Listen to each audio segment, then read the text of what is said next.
Bismillahirrahmanirrahim. Assalamualaikum warahmatullahi wabarakatuh. Perkenalkan, nama saya Muhammad Nur Ilhan Ahmad dengan NIM 1931 040 030, kelas PJKRA 2019, Fakultas Ilmu Keolahragaan Universitas Negeri Makassar. Baik, pada kali ini saya akan mempresentasikan hasil PowerPoint saya yang berjudul Feedback dan Reinforcement dalam Olahraga, dalam salah satu tugas mata kuliah saya, yaitu Psikologi Olahraga, oleh dosen pengampu Dr. Ahmad Adil MPD. Untuk itu saya buka dengan ucapan basmalah. Bismillahirrahmanirrahim. Baik, materi yang pertama yaitu A. Feedback.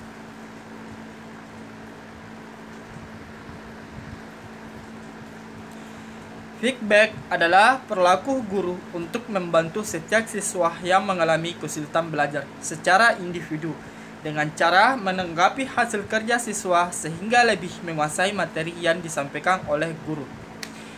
Feedback yang dilakukan guru antara lain memberikan penjelasan terhadap kesalahan yang dilakukan siswa dalam menyelesaikan tugas yang diberikan, baik secara langsung maupun tidak langsung.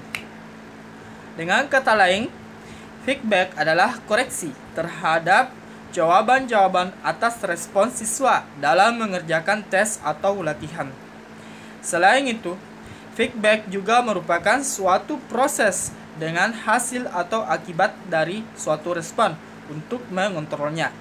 Berikut ini beberapa definisi tentang feedback. Antara lain, 1. Menurut Bissell dan Sixon dan Taylor pada tahun 2001. Feedback is vital information about our performance. By us, feedback we are able to analyze and improve our performance. Artinya, umpan balik adalah informasi penting tentang penampilan.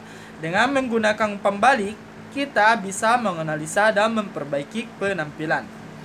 2. Menurut Chen pada tahun 2003, feedback is the response teacher is give to student about the quality and correctness on the her skill performance, yang artinya umpan balik adalah respon yang diberikan guru kepada siswa tentang kualitas dan ketepatan penampilan keterampilan mereka.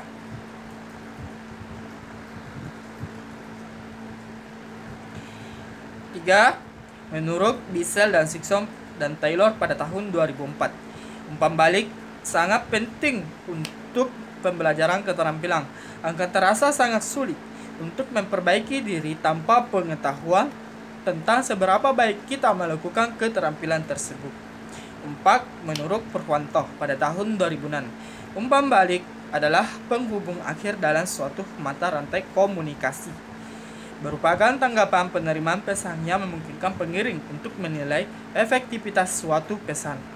5. Menurut Wool pada tahun 2007, feedback is directed and certain components of the movement of the thoughts that need the most improvement.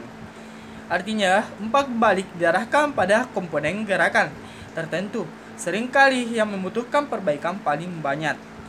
6. Menurut Hall pada tahun 2007, feedback atau umpan balik adalah suatu bentuk output yang dikirim kembali ke sistem sebagai sumber data. Terakhir, 7. Menurut Wardana pada tahun 2008, feedback adalah faktor yang bertindak sebagai pengendali terhadap output yang tidak diinginkan, memodifikasi input sebagai masukan pada proses.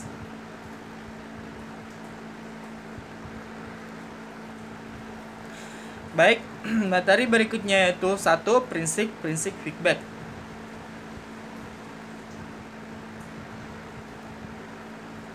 Prinsip-prinsip dalam memberikan feedback adalah sebagai berikut.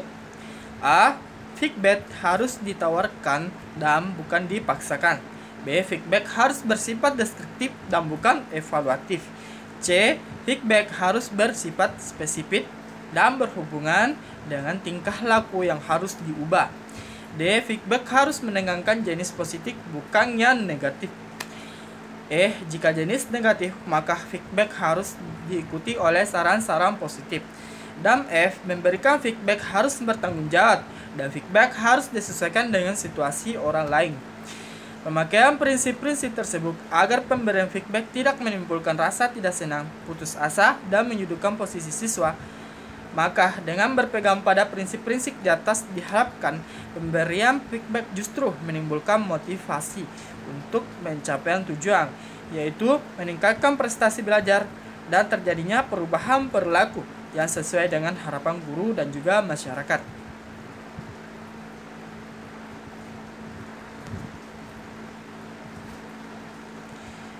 Baik, materi selanjutnya yaitu 2.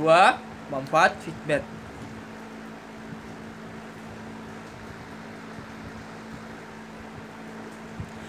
Manfaat feedback bagi guru dapat dipergunakan dalam mengambil keputusan. Apakah mata pelajaran yang telah dilaksanakan perlu diperbaiki atau dilanjutkan? Dan bagi siswa akan meningkatkan prestasi belajar secara konsisten. Sedangkan dalam pelatihan, manfaat feedback bagi pelatih dapat dipergunakan untuk bahan evaluasi apakah latihan perlu diubah modelnya atau lainnya. Dan bagi olahragawan akan meningkatkan kemampuannya sehingga tidak melakukan kesalahan yang sama secara berulang-ulang. Selanjutnya, ada beberapa keuntungan penggunaan feedback, antara lain sebagai berikut. A. Mendorong siswa untuk terus berlatih. Proses pemberian feedback kepada siswa secara tidak langsung akan memberitahu siswa bahwa latihannya selalu dilihat dan diperhatikan oleh gurunya. B. Mencerminkan perilaku guru yang efektif. Dalam prosesnya, feedback hanya akan diperoleh apabila guru aktif selama kegiatan pembelajaran.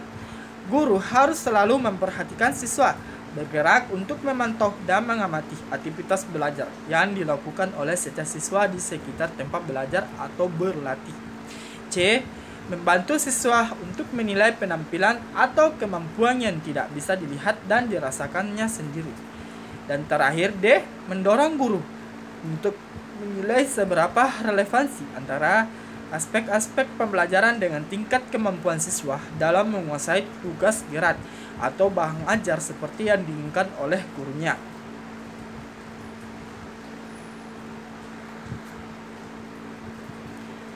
Baik, materi berikutnya yaitu 3. Fungsi feedback.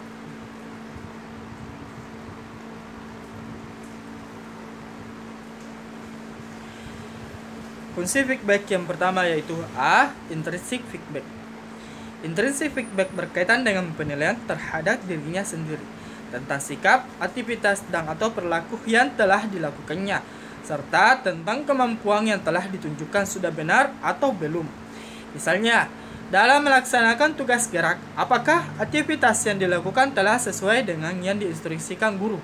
Apakah sudah mampu menyelesaikan keseluruhan tugas gerak? Apakah merasa dengan alat bantu yang digunakan atau menilai bahwa rangkaian gerakan senam telah sesuai dengan urutan yang harus dilakukan?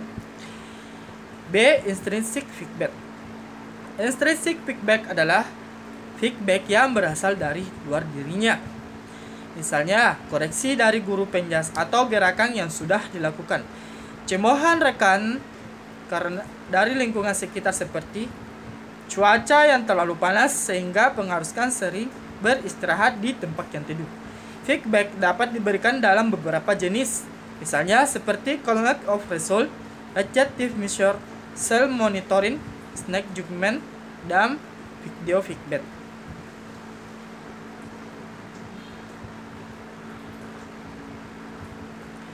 Baik, materi selanjutnya yaitu bagian B, reinforcement.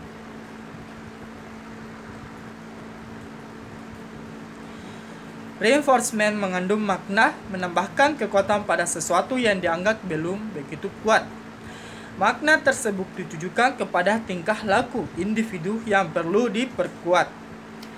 Pada prosesnya, pendidikan yang berorientasi perubahan tingkah laku, tujuan utama yang hendak dicapai melalui proses belajar adalah terjadinya tingkah laku yang baik. Tingkah laku yang dapat diterima sesering mungkin sesuai dengan manfaat kemunculannya. Berikut kini beberapa definisi tentang reinforcement. Antara lain, 1. Menurut Kimley dan Wallman pada tahun 1981, A reinforcement is event-wise. Involvement appropriately increases the probability of accuracy of a response in learning situation. Artinya, penguatan adalah suatu peristiwa yang dilakukan dengan tepat, meningkatkan kemungkinan terjadinya suatu respon dalam situasi belajar. 2. Menurut Kaplan pada tahun 1986, reinforcement is the flywheel following each instance the response. Artinya, penguatan disampaikan mengikuti setiap contoh responnya. 3. Menurut Banerjee pada tahun 1995, reinforcement is adding the force already applied. Artinya, reinforcement adalah menguatkan yang sudah diterapkan. Baik, materi selanjutnya yaitu 1. Prinsip-prinsip reinforcement. Prinsip dari reinforcement banyak sekali tujuannya untuk mengubah perilaku menjadi baik. Yang pertama, jika melakukan sesuatu hasilnya akan berakibat baik, merasakan berharga, seseorang akan cenderung mencoba mengulang perilaku positif yang dihargai. Contohnya, guru mengatakan letakkan peluru di samping leher, kemudian tolakkan ke depan. Namun siswa meletakkan peluru di pundak. Kemudian guru berkata, "Stop, salah." Maka anak tersebut akan berusaha memperbaiki kesalahannya dan tidak akan mengulangi gerakan yang salah. Baik, materi berikutnya yaitu 2. Jenis-jenis reinforcement. Ada 2 jenis reinforcement, yaitu reinforcement positif dan juga reinforcement negatif.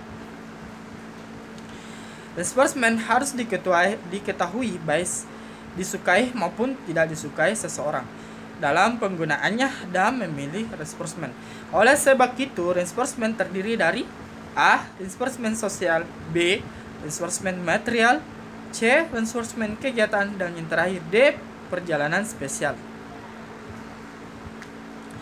Baik, itulah hasil PowerPoint yang dapat saya sampaikan dan juga saya paparkan.